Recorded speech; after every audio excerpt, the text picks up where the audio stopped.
자, 3프로 뉴스룸입니다. 안녕하세요. 이주호 기자입니다. 안녕하세요. 권선우 기자입니다. 자, 이렇게 우크라이나 지원하면 돈을 못 받을 수도 있겠군요. 왜요? 아까 전에 좀 교수님 얘기하시는 거 네. 보니까 돈이 없다. 그러니까 처음에는 무상으로 하고 네. 현물이라도 받아놔라. 아. 굉장히 중요한 조언을 해주신 것 같습니다. 아하, 그렇군요. 그 국제 뉴스는 네. 우리가 상식적으로만 생각하면 안 되고 음. 뭔가 좀 현지에 대한 공부가 필요하지 않나. 그렇죠. 예, 전문가분들의 이야기를 꼭 들어봐야 됩니다. 그러니까요. 자, 오늘의 뉴스 하나씩 보도록 하겠습니다. 자, 오늘 이 반도체 이슈가 또 굉장히 크게 이슈가 되고 있더라고요. 첫 번째 소식부터 한번 볼게요. 자, 헤드라인 띄워주시죠. 일단 반도체 HBM 시설 투자를 하게 되면 최대 25%까지 세액 공제해 주겠다라고 하는 정부의 이 발표가 있었습니다. 이 정부는 국가 전략기술 사업화 시설의 범위를 확대하기로 하면서 오늘 그 2023년 세법 개정 후속 시행규칙 개정안을 발표를 했는데요.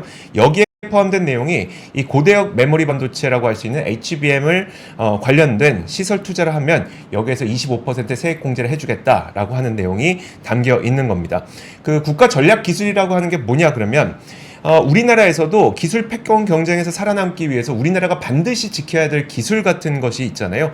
그것을 이제 국가 전략 기술로 선정을 한 거고요. 작년 말에 12대 국가 전략 기술과 50개 세부 중점 기술을 확정을 했습니다. 그런데 이날 나온 거는 여기에다가 반도체, 또 디스플레이, 수소 이런 걸 포함해서 54개, 그러니까 54개 시설로 이 시설을 확대한 겁니다. 한번 화면 보시죠.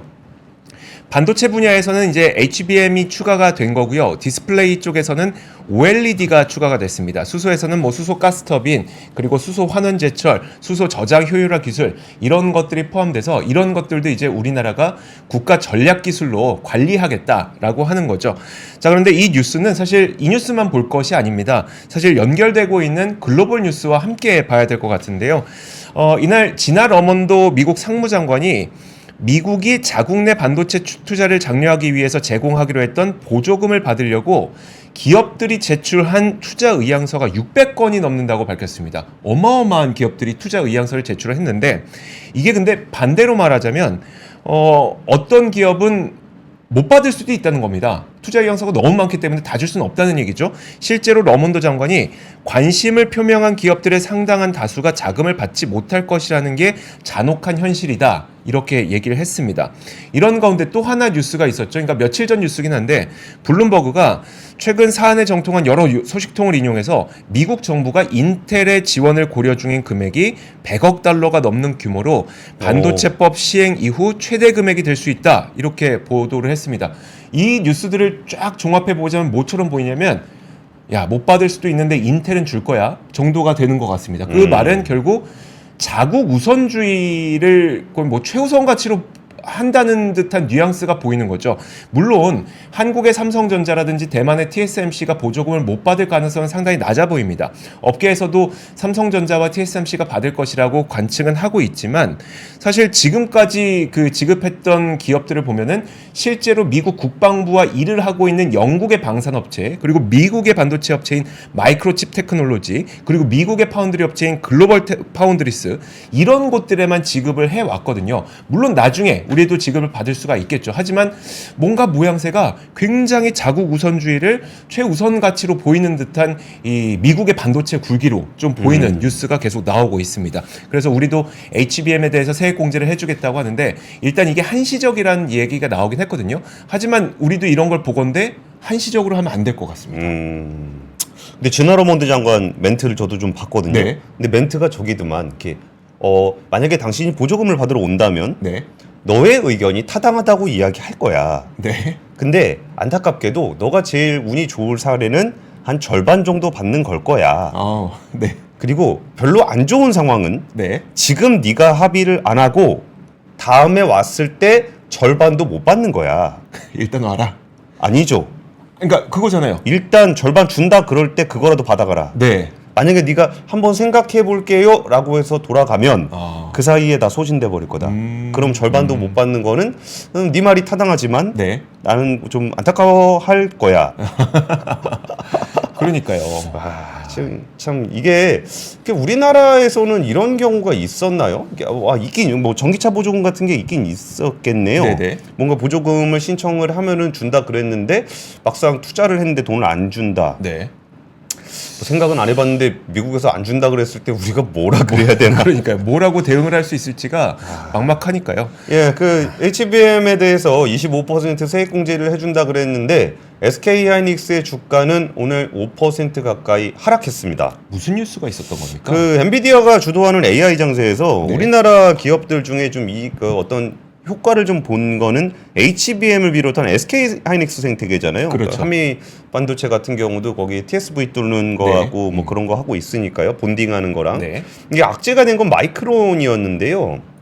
마이크론이 고대역폭 메모리 HBM3E를 양산을 시작했다라고 얘기를 했습니다. 이게 그 고대역폭 메모리라는 게 이제 많은 분들이 아시겠지만 이게 AI 반도체는 엄청 빨라요. 네. 그 엄청 빠르다 보니까 메모리 반도체에서 데이터를 보내주는 것도 느려요. 그러니까 공장은 엄청 빠른데 네. 물류가 느려요. 자동차가 느려요? 자동차가 느려요. 네. 그러니까 도로가 좁아요. 도로가 좁아요. 예, 그래가지고 HBM이라는 건 고대역폭이라 그러는 건 도로를 넓힌 거거든요.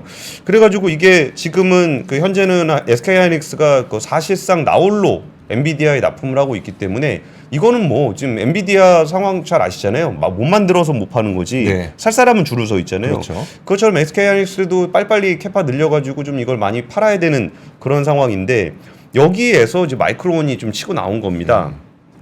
그 5세대 HBM인데 마이크론은 자사의 HBM3E 솔루션을 대량 생산하기 시작했다. 업계 최고 성능과 에너지 효율 같은 AI 솔루션에 힘을 실어줄 것이다. 이번에 HBM3E는 경쟁사보다 30% 적은 전력을 소비하기 때문에 AI를 구동하는 반도체에 대한 수요에 대응할 수 있을 것으로 본다라는 거고 지금 HBM 5세대 HBM인 HBM3E 같은 경우는 영화 230편에 달하는 데이터를 1초 만에 출력을 할 수 있다고 해요. 근데 이게 2분기부터 출하가 되는데 2분기부터 출하가 되는 마이크론의 HBM3E는 엔비디아의 최신 GPU인 H200 GPU에 장착될 예정입니다. 네. H200은 기존의 H100보다 추론 속도가 한 2배 정도 뛰어나다고 하는데요. 그러다 보니까 마이크론의 주가가 이제 4% 정도 올라갔습니다.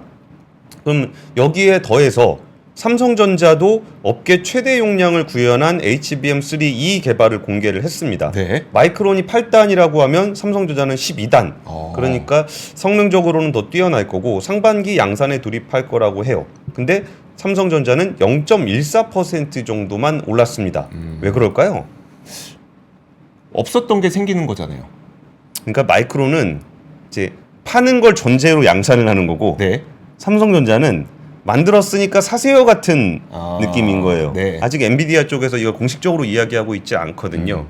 그러다 보니까 그런 것도 있고 여기에 더해서 지금 좀 전에 이조 기자 얘기해줬던 것처럼 이거를 그 미국이 지원금을 공평하게 줄 것인가. 그게 네. 그렇죠. 그리고 엔비디아가 꼭 대만이랑 그러니까 한국에서 이걸 또 살 것인가 네. 아니면 미국으로 포트폴리오를 넓힐 것인가 라고 봤을 때 그러면 미국 기업인 마이크론이 좀 더 유리하다라고 보는 것 같아요. 그러다 보니까 하이닉스는 좀 많이 빠지고 마이크론은 많이 오르고 삼성전자는 아직 엔비디아 퀄리티 테스트를 뭐 통과를 저는 조금 애매하다고 들었는데 네. 뭐 됐다라는 보도도 있긴 있어요. 네. 근데 저는 조금 어렵다라고 듣고 있어서 이런 부분이 문제가 아닌가 싶은 생각이 듭니다.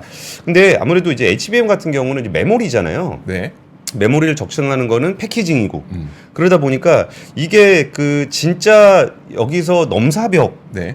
이거는 여기 아니면 못한다 싶은 것들이 지금 보면은 엔비디아의 GPU와 네. 그리고 TSMC의 파운드리 네. 그리고 TSMC를 중심으로 한 ASE라든지 M코어와 같은 이제 패키징 네. 요런 쪽은 좀 넘사벽인 것 같은데 HBM은 현재로서는 하이닉스가 제일 잘하고 있긴 하지만 삼성전자나 마이크론이 못할 것인가 라는 부분에서는 약간 퀘스천이 있거든요. 네. 그러다 보니까 우리나라도 이제 메모리는 워낙 잘하니까 더 잘해야 되는 건 맞고 여기에 더해서 파운드리라든지 팹리스라든지 여기 패키징 같은 부분과 그리고 또 이게 다양한 해외의 1등 업체들과의 전략적 파트너십. 네. 그러니까 여기에는 이거다. 지금 삼성전자가 못 주가가 좀 잘 못 가고 있는 이유가 파트너가 마땅치 않다는 거잖아요. 네. 근데 마이크론 같은 경우는 파트너가 있다라고 하니까 주가가 날아가는 그렇죠. 거잖아요. 네. 그럼 우리나라도 이렇게 넘사벽인 기술과 그 종계적 끈끈한 파트너십들을 좀 해야 될 거다라는 얘기를 좀 드립니다. 근데 그 마이크론이 그 H200, 그러니까 2분기부터 출시하게 되는 H200에 들어가는 HBM을 넣는다는 거잖아요. 생산한다는 거잖아요. 예, 예. 그럼 기존에 SK 하이닉스가 공급하고 있던 것을 뺏어 먹는 건 아니죠. 그렇죠. 이번에 H200은 아직 안 나왔으니까. 그러니까요. 그리고 그거를 마이크론만 납품할지도 정해지진 않았습니다. 아, 네. 뭐 당연히 SK 하이닉스도 HBM3E가 있으니까 들어가긴 할 건데 아무래도 사실상 독점 공급 비슷하게 하고 있다가 네. 여기에 경쟁이 좀 치열해지게 되면은 분명히 또 얘기하겠죠. 뭐 너 나한테 팔기 싫어? 깎을래? 안 깎을래? 뭐 네. 이런 얘기가 나올 거기 때문에 그런 얘기들이 좀 나오고 있는 상황입니다. 그래서 이번에 그 마이크론에서는 마이크론의 글로벌 HBM 시장 점유율이 D램과 비슷한 수준으로 커질 거다. 그 얘기는 지금 D램이 거의 다잖아요. 네. 일단 절반 정도는 HBM으로 될 거다라고 네. 얘기하고 있는 부분들이 있어서 우리나라도 빨리 뭔가를 해야 되는데 라면서 마음이 좀 조급해지는 그런 보도였습니다. 알겠습니다. 자, 다음 뉴스 보겠습니다. 다음 뉴스는 요즘에 의대 정원 문제도 상당한 논란이 되고 있고 사실 의대 정원 문제 이면에는 입시 경쟁이라는 근본적인 문제들도 저는 자리를 잡고 있다고 보거든요. 그런데 이게 어쩔 수 없는 상당히 구조적인 문제가 있구나라는 것을 보여주는 그런 상당히 특이한 연구 자료가 있어서 오늘 보여드리도록 하겠습니다. 한국개발연구원이 오늘 KDI 포커스 더 많은 대기업 일자리가 필요하다라는 제목의 연구 보고서를 발간을 했는데 그 내용을 살펴보면요. 일단 대학교 가운데서도 상위권 대학을 가신 분들과 그리고 하위권 대학을 가신 분들의 임금 격차가 많게는 최대 1.5배까지 차이가 와. 나더라는 겁니다. 그리고 이걸 장기 시계열로 보게 되면은 결국 평생이 지나도록 임금 역전이 좀 어렵다는 자료 결과가 나왔어요. 사실 그렇게 되면은 당연히 내 인생의 평생 연봉을 결정짓게 되는 게 수능이 돼버리는 거잖아요. 예. 그럼 구조적으로 입시 경쟁이 펼쳐질 수밖에 없고 의대 정원 문제가 나타날 수밖에 없는 게 이런 문제가 아닌가라는 생각이 들어서 하나씩 보여드리도록 하겠습니다. 화면 함께 보시면요. 지금 보이는 그래프 가운데 노란색 그래프를 보시면 이게 5분위 대학이 이제 상위 20% 대학입니다. 5분위 대학의 임금에서 1분위 대학, 하위 20% 대학인데요. 이 대학의 임금을 뺀 겁니다. 그래서 25세부터 29세까지만 하더라도 임금 격차가 한 25% 정도밖에 차이가 안 나요. 하지만 40세 중반 정도까지 가게 되면 사실 이때가 우리가 가장 높은 많은 돈을 벌게 되는 그런 시점이잖아요. 이때는 거의 51%까지 임금 격차가 벌어지게 됩니다. 그리고 그래프를 장기적으로 보시게 되면 20대에서부터 60대까지 넘어가는 그 은퇴 직전까지 역전 현상이 거의 나타나지 않습니다. 아유. 이걸 보다 보면 다 알고는 있었죠. 우리가 마음속으로 다 알고는 있었는데 이게 너무 극명하게 드러나게 된 겁니다. 수능 한번 잘못 봐서 대학교 한번 잘못 들어가게 되면 평생 연봉이 결정된다는 걸 한눈에 좀 보여주고 있는 거죠. 근데 사실 이런 문제가 연구에서 나온 게 상위권 대학 졸업자들은 임금뿐만 아니라 정규직 취업이라든지 대기업 취업 그리고 장기 근속증 등에서도 유리한 것으로 나타났다. 그러니까 우리가 임금만 받지만 다양한 고용 형태 측면에서도 상위 대학을 나와야지 이제 결정이 된다는 거고요. 그래서 결국 이 연구에서는 이런 조언을 하긴 하는데요. 대기업 일자리가 많이 필요하니까 정부도 기업의 스케일업, 그러니까 기업 규모를 크게 할 수 있는 대기업들이 기업 규모가 커지도록 좀 정책을 짜야 된다는 이야기와 함께 중소기업 쪽에서도 사실 피터팬 신드롬이라고 있잖아요. 어느 정도 크다 보면 더 이상 크기 어려워지는 그런 것들을 혁파할 수 있도록 여러 가지 정책적 지원과 규제 해소에 도움이 필요하다는 의견을 내놓긴 했는데 결국 저는 사실 지금 뭐 입시 경쟁, 의대 쏠림 현상 이것을 결정하는 요인 가운데 하나가 바로 이 평생을 결정하는 임금 구조일 수도 있기 때문에 이것도 함께 종합적이고 또 장기적인 정책 방향에 적용되어야 되지 않을까라는 생각이 들어서 자료를 보여드렸습니다. 그러니까 교육 쪽에서 이게 뭐 진짜 이게 대학 서열화라든지 뭐 네. 이런 것들 뭐 아이들의 과도한 교육이라든지 뭐 이런 부분들을 좀 개선을 해야 된다라고 이야기를 하고 있지만 우리가 지금 눈에서 보이는 것처럼 이른바 좀 수능 점수가 거의 평생의 월급을 그러니까요. 좌우한다라는 얘기잖아요. 네. 그랬을 때 우리가 여기에 목매지 않을 수가 있나. 여기서 뭐 많은 분들이 댓글로 당연하지 않냐라고 얘기를 해주고 계신데 사실 그게 꼭 당연한 건 아닐 수도 있어요. 근데 네. 수능을 잘 보는 것과 실제로 그 시장에 나가서 자기의 어떤 역량을 보여주는 게 좀 다를 수는 있는 거잖아요. 네. 그러니까 너무 꼰대 같고 원론적인 얘기이고 현실을 뻔히 알면서 외면한다고 생각하실 수도 있는데 좀 최소한 그런 격차를 줄일 수 있도록 하는 무엇인가가 필요하지 않겠느냐라는 생각인 건데 네. 사실 그렇다고 해도 저 애 낳으면은 뭐 애 키우면서 뭐 수능 뭐 수능이 중요한 건 아니야 뭐 네가 하고 싶은 걸 해 뭐 이런 그럴 얘기를 만한 자신이 또 생기진 않잖아요. 통계가 아니라고 나오니까 구조가 저러니까. 저게 그냥 구조가 눈에 보이게 저러니까. 나오니까 네. 그러다 보니까 젊은 사람들은 첫 직장을 제대로 구하지 못하면은 평생 이제 그 조금 약간은 올라갈 수 없는 그렇죠. 런 유리벽 안에 살아야 된다라는 거고 그러다 보니까 청년 취업자 수는 줄어들게 되는 거고 네. 이런 일들이 좀 벌어지는 게 아닌가 싶습니다. 그럼 우리는 뭘 해야 될까요? 뭐 해야 됩니까? 당첨되면 20억 로또 헤드라인 주세요. 자, 놀랍습니다, 진짜. 당첨되면 최대 20억 원대의 시세 차익을 거둘 수 있을 것으로 기대되는 강남구 개포동 DH 퍼스티어 아이파크, 이름도 굉장히 길어서 디퍼아라고 부르는 아파트가 있습니다. 네. 여기에 무순위 청약에 100만 명이 넘는 신청자가 몰렸습니다. 몇 개 뽑는데요? 세 가구입니다. 세 가구 뽑는데 100만 명 몰렸습니다. 세 가구 뽑는데 101만 3,456명, 평균 33만 7,818대 1. 가장 작은 59제곱미터에 50만 명이 몰려서 가장 높은 경쟁률을 기록했습니다. 네. 이 이름이 어려운 거는 현대건설과 HDC 현대개발이 개포주공 1단지를 재건축한 건물인데요. 세 가구의 분양가는 한번 같이 보실까요? 네. 그 세 가구의 전용가는 34제곱미터가 6억 5,681만 원. 이게 지난달에 7억 4,881만 원에 네. 거래되던 거니까 당첨되면 대략 1억 정도는 차이가 나는 거죠. 그러네요. 그리고 가장 큰 평수인 132제곱미터 같은 경우는 지난달에 49억 원에 거래가 됐는데 그 무순위 청약, 이게 청약 당시 이게 2020년 분양 당시 가격이라 그런 거예요. 네. 21억 9,238만 원. 무려 당첨되면 얼마입니까? 28억 원의 그러네요. 차익을 거둘 수 있다고 해서 100만 명이 신청을 했다. 네. 와, 100만 명이면 진짜 청약 통장 있는 분들은 어지간하면 다 한 게 아닌가 싶은데 그러니까요. 여기가 물론 지난번에 거래가 됐던 것들은 좀 고층이고 24층입니다. 이번에 나온 물량은 좀 저층인 것을 좀 감안을 해야 하긴 하지만 요 부분이 이 단지가 그 분양가 상한제가 적용되지 않는 단지라 실거주 의무도 없어서 분양을 받으면은 이제 전세 끼고 네. 할 수 있는 그런 상황입니다. 아이고. 근데 지금 뭐 이런저런 문제가 있어서 올해 초에 착공에 들어가서 2026년 완공을 목표로 하고 있고 준공 승인을 빨리 받기는 어려울 것으로 보입니다. 그래서 전세 대출이라든지 주택담보대출을 받기는 좀 어렵겠지만 뭐 전세 끼고 사는 거는 또 네. 가능하기 때문에 이런 일들이 좀 벌어지고 있습니다. 근데 참 28억 원이면 1층 살아도 됩니다. 저도 좀 해보고 싶은 생각이 드네요. 근데 해보고 싶은데 21억 9천만 원이 없어요. 아, 그러니까요. 참 씁쓸합니다. 아니, 이거 하면 된다면서요. 할 수 있는 사람은 하면 되죠. 아니, 허무한데? 엄마지만 이런 뉴스도 있었습니다. 알겠습니다. 요새 부동산 시장에서 제일 핫한 뉴스였어요. 그러니까요. 예. 맞아요. 저도 봤습니다.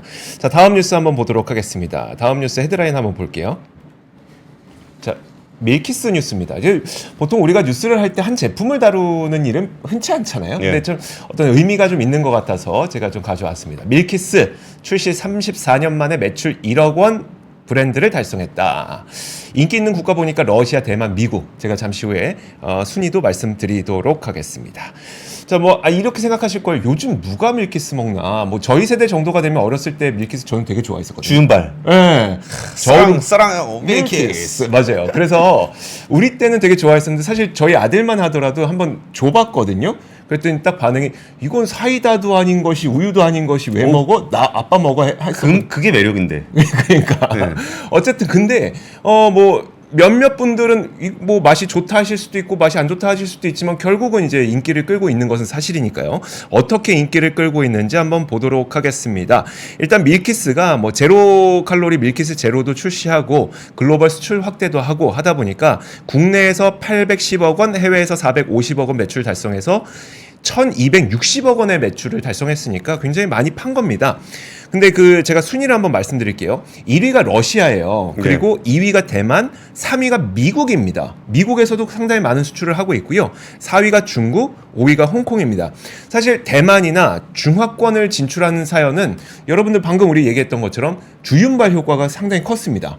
주윤발 배우가 이제 사랑을 밀키스를 하니까 우리나라 분들도 많이 좋아했지만 그 당시에는 뭐 대만, 홍콩, 중국 여기에서 홍콩 영화가 엄청난 유행을 펼쳤잖아요. 그러다 보니까 밀키스가 잘 팔렸었고 게다가 뭐 요즘에는 이제 중국에서도 웰빙을 좋아하는데 마치 우유 맛이 나서 뭔가 건강한 것 같다라고 해서 중화권의 입맛을 잡기도 하고 있고요. 러시아는 사실 우연히 갔습니다. 러시아에서 밀키스는 진짜 유명해요. 네. 그러니까요.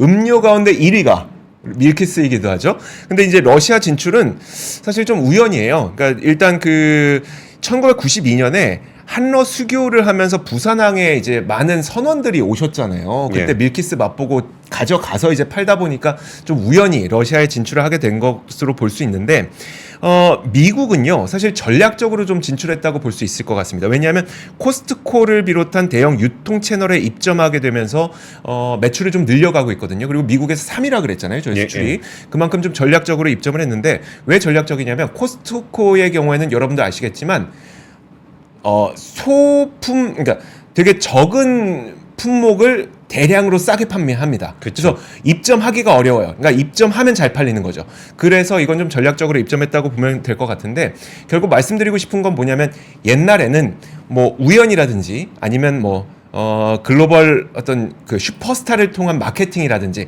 이런 것들로 수출을 했다면 이제는 전략적으로 유통망을 뚫는 노력을 통해서 좀 해외에서 발판을 입지를 좀 넓히고 있는 모습이 있기 때문에 이게 우리 K푸드가 앞으로 나아가야 될 방향이 아니겠느냐라는 게 좀 보여서 소개를 해드렸습니다. 예, 참 해외에서 의외로 인기 많은 한국 음식들이 좀 많이 있는 것 같아요. 예, 저희 예전에 압권 채널에서 한번 다룬 적이 있었는데 오늘 아침에도 무슨 얘기하다가 뭐였더라? 뽀로로 음료수. 팔도. 예, 몽골에서 어린이 음료 1위. 왜 난데없는 그런 게 있었나 했었는데 예, 그 시간이 돼서 마지막 뉴스로 할까요? 이번에 밸류업 나서는 기업들 관련한 얘기인데 제목을 이렇게 뽑아왔습니다. 정책은 실망스럽지만 밸류업에 나서는 기업들 주주환원 정책 속속 변경이라는 건데 사실 뭐 당근도 없고 채찍도 없는 밸류업 프로그램 때문에 많은 분들이 좀 실망했었고 주가도 많이 떨어진 것 같아요. 근데 그래도 긍정적인 분위기를 하나 전해드리자면은 사실 이전에 국회라든지 정부라든지 이런 데서 자본시장을 별로 안 좋아했습니다. 그러니까 예를 들어서 어디 청문회 나가는 장관이라든지 국회의원이라든지 주식을 많이 갖고 있다. 그럼 대부분 투기꾼 취급을 했었어요. 근데 적극적으로 자본시장에 대한 정책을 낸다라는 거는 확실히 시대가 좀 변하긴 변했구나라는 부분을 좀 느낄 수 있었는데 이 정부에서 좀 정책 자체는 좀 밍숭맹숭하지만 무서운 게 있습니다. 뭐가 무서울까요? 그냥 무섭습니다. 존재 자체가 무섭습니다. 그냥 이런 거 한다 그랬을 때 무서운 게 있기 때문에 이번에 기업들이 주주환원책들의 강화가 이루어지고 있습니다. 효성중공업은 2018년 출범 이후에 처음으로 배당을 하게 됐는데요. 주당 한 2,500원을 배당하는 결정을 했습니다. 당기순이익의 약 30%, 배당 성향 30% 정도로 배당을 했고 하나그룹 같은 경우도 전반적으로 배당이 좀 인색한 그룹으로 지금 이름이 알려져 있었는데 하나솔루션 같은 경우도 이제 4년 만에 주당 300원 배당을 하게 됐습니다. 근데 사실 주당 300원이 그렇게 많이 주는 건 아니에요. 근데 하나솔루션은 다들 아시다시피 태양광 때문에 내년 초에 올해 1분기에 적자날 거라는 얘기를 하고 있고 신규 투자도 많이 하기 때문에 배당하길 여력이 그렇게 많은 기업은 아닙니다만 이번에 배당을 하게 됐고요. 하나생명 같은 경우도 이제 소규모지만 배당을 재개를 하게 됐습니다. LS마린 솔루션 같은 경우도 그러니까 이런 기업들이 많지는 않아요. 5년 만에 5배. 뭐요? 배당을 5년 만에 지난해보다 5배. 160원. 예, 많진 않아요. 근데 역대 최대 규모를 하고 있고요. SK가스 같은 경우도 23% 늘어난 주당 8,000원을 배당을 하기로 했습니다. 근데 여기도 여기 특이했던 거는 보통 별도 기준으로 많이 하는데 SK가스 같은 경우는 연결 기준으로 하고 있습니다. 네. 사실 SK그룹 관련해 가지고 뭐 이런저런 일들이 좀 있긴 하지만 그 거버넌스 측면에서 뭔가 주주 환원에 대해서는 굉장히 적극적인 의지는 있어 보여요. 네. 물론 SK 지주 이런 데가 주가가 안 가서 그렇지. 그렇죠. 뭔가 거기에 대한 배당 정책이나 주주 환원책 같은 경우는 잘 세우고 있는 것 같습니다. 근데 여기서 중요한 거는 정부가 뭐라고 하니까 하고 안 하니까 안 하고 이런 거 말고, 네. 그러니까 이게 일회성 배당이 아니라. 그러니까 일회성 배당은 장기적인 기업 가치를 상승시키는 데 도움이 안 돼요. 그러니까 네. 테마주만 좀 움직일 뿐이니까 이게 배당이라는 건 뭐냐? 그러니까 기업이라는 게 주주들한테 돈을 받았으면 그 돈을 가지고 투자를 해서 돈을 벌든가, 네. 아니면 그 돈을 벌 자신이 없으면 일정 부분 돈을 돌려주든가 네. 해가지고 이제 ROE를 높이고 투자자들이 내가 이거 들고 있으면은 몇 %씩 내가 얼마 정도 배당을 받을 수 있겠구나 싶으면 뭐 예금 넣어놓듯이 그냥 넣어놓고서, 그렇죠. 그리고서 뭐 업사이드가 생기면 주식 팔아서 좋고, 네. 아니어도 그냥 배당 받아서 좋고 해야 오래 가져갈 수 있는 거잖아요. 그래서 이게 기업 투자와 예상 수익과 주주 환원의 재투자가 선순환돼서 이런 부분들을 그냥 혼자 하는 거 정도가 아니라 계속적으로 투자자들한테 투명하게 알리면서 신뢰를 쌓아가고, 이왕 이렇게 된 거 밸류업을 표창장도 받는 선순환의 고리. 선순환의 고리가 필요하지 않을까 싶습니다. 알겠습니다. 자, 오늘의 뉴스룸은 여기까지 하겠습니다. 오늘 3프로 뉴스룸이었습니다. 고맙습니다. 감사합니다. 장 시작 전부터 종료까지 쏟아지는 수많은 뉴스와 정보들. 이 중에서 어떤 것이 투자에 정말 도움이 되는 정보일까요? 3프로의 증시 셔터맨 박근영 마스터가 직접 정보를 선별하고 투자의 힌트를 드립니다. 시간도 아끼고 투자 아이디어도 얻는 시간, 박근영 부장의 마켓 힌트와 함께 하세요. 자세한 사항은 3프로TV 앱과 홈페이지를 확인하세요.